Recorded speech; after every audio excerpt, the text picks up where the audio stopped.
that we recited in the Taraweeh prayer.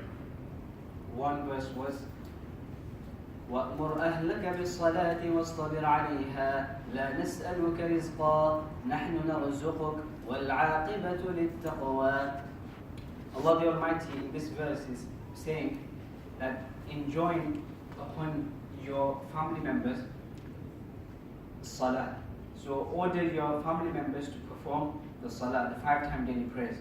And then he mentions, stay steadfast therein. So stay steadfast on your prayers. We do not ask you for sustenance. So Allah is saying, Allah doesn't ask you for sustenance. Rather, Allah the Almighty is the one that provides. And He's saying, we give you sustenance, we provide for you. And the best outcome is for those individuals that inculcate the quality of taqwa. The best outcome is for those that are God-fearing and God-conscious at all times. So in this verse, Allah is saying that you have to order your family members, you have to enjoin upon them to perform salah. And here Allah uses the word ahl, wa'mur ahlak. So the scholars mention that this could refer to your own family members, or it could also refer to, according to others, your fellow Muslim brothers and sisters as well. Because as part of religion, because we are Muslims, we are all brothers and sisters due to our religion. So we can also take this to mean that enjoin upon your brothers and sisters salah as well. So if you are ordering or enjoining your wider brothers and sisters, and even within your family as well, your own family members, it's important to use wisdom and exercise wisdom when enjoining them to perform salah, telling them to perform. We shouldn't resort to violence, or we shouldn't resort to methods that are not productive. Now here, Allah mentions directly after this that He doesn't want sustenance from you. He doesn't want any food, wealth, money, or anything from you, because Allah the one is He who provides. And here is a subtle, you could say, indication to the point that generally we as humans, when we ask someone to do something for us, so for example, we as parents or elder brothers and sisters, we ask our young children, our young brothers and sisters to do something for us, get some water or get something for us, and they don't do it when they can do it, then we become upset. And then what do we do in the future? When they want us to do something, we don't do it for them, or we don't give them something, or we deprive them from certain things.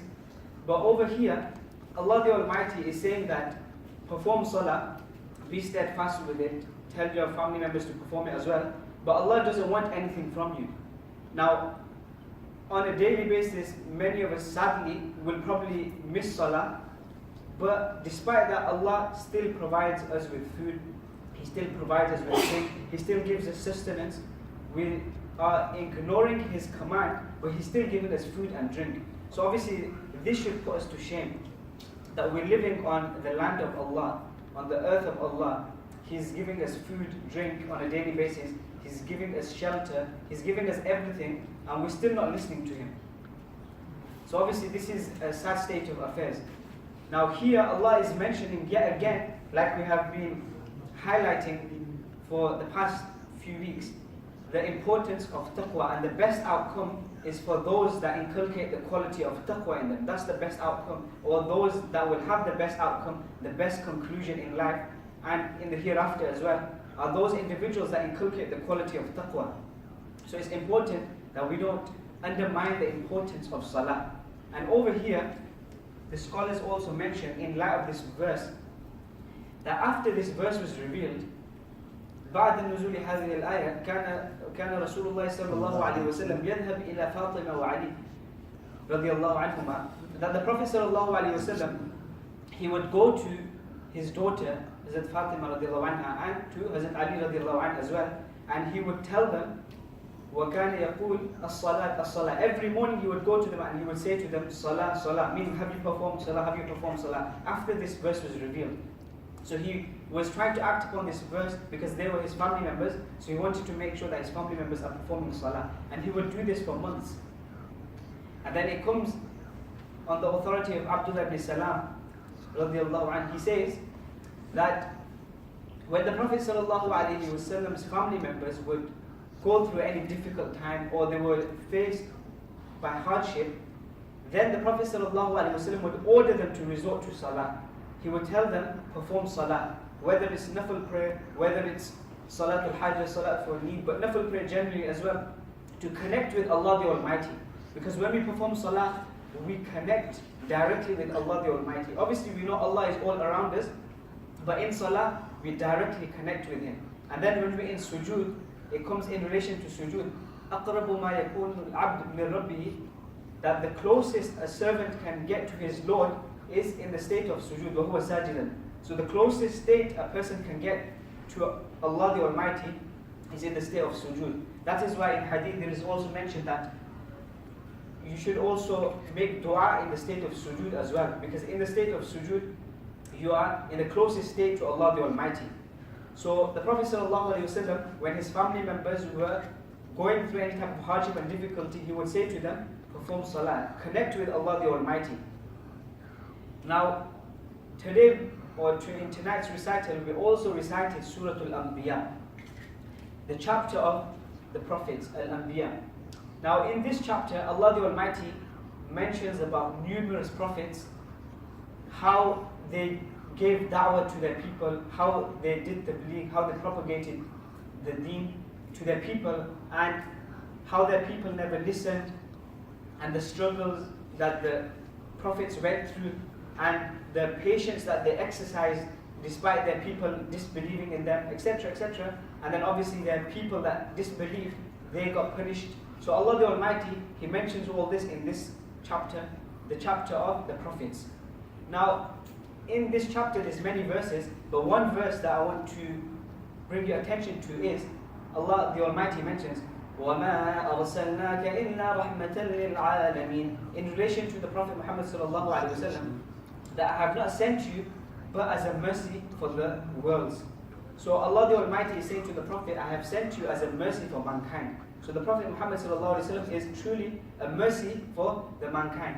And we can see how merciful he was and how compassionate he was, because it comes in a narration on the authority of Abu Hurairah radiallahu anhu. He mentions, and it's in Muslim, Sahih Muslim, that قِيلَ يَا رَسُولَ اللَّهِ, it was said to the Prophet sallallahu alaihi wasallam, أُدْعُ عَلَى الْمُشْرِكِينَ, that make a bad dua against the mushrikeen, against the polytheists, against those who ascribe partners with Allah.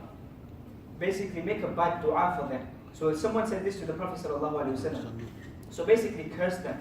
So what did the Prophet ﷺ say? He says, I have not been sent to this world as a curser. إِنَّمَا بُعِثْتُ رَحْمَةً, I have been sent to this world as a mercy. I have been sent to this world as a mercy. So the Prophet ﷺ, even though his people would make him go through hardship, he would make dua for them. And he would make dua for guidance for them. So this was his mercy, and this was how compassionate he was. And it comes in another narration that إِرْحَمُوا مَنْ فِي الْأَرْضِ يَرْحَمُكُمْ مَنْ فِي السَّمَاءِ, that show mercy on the people of the land, on the people of this world, and the being that's in the skies will show mercy on you. And not literally, we don't say literally Allah is in the sky. This is just a metaphor to try to say that Allah the Almighty is really high, and when we say something's in the sky, we indicate to how high the thing is, how lofty it is. So basically, show mercy on the people of the land, and Allah will show mercy on you. So it's important that we also are always merciful and compassionate to our fellow human beings, to other creatures as well, to non-Muslims as well, to everyone around us, because this was the quality of the Prophet ﷺ. I pray Allah the Almighty give us the ability to be punctual in our salah, to enjoin our families and order our family members to be punctual with their salah as well. I pray Allah the Almighty give us the ability to be compassionate and merciful. Ameen wa akhiru da'wana alhamdulillahi rabbil alameen. Alhamdulillahi rabbil alameen. Wal aqibatu lil muttaqin. Wa salamu ala sayyidil mursalin. Ameen. اللهم ربنا فاغفر لنا ذنوبنا وكفر عنا سيئاتنا وتوفنا مع الابرار. امين. اللهم انك عفو كريم تحب العفو فاعف عنا يا كريم. امين. اللهم استر عوراتنا وامن روعاتنا. اللهم استر عوراتنا وامن روعاتنا. امين. اللهم ارنا الحق حقا وارزقنا اتباعه، وارنا الباطل باطلا وارزقنا اجتنابه. اللهم حاسبنا حسابا يسيرا. اللهم انت السلام ومنك السلام، تباركت ربنا وتعاليت يا ذا الجلال والاكرام. سبحان ربك رب العزه عما يصفون وسلام على المرسلين والحمد لله رب العالمين.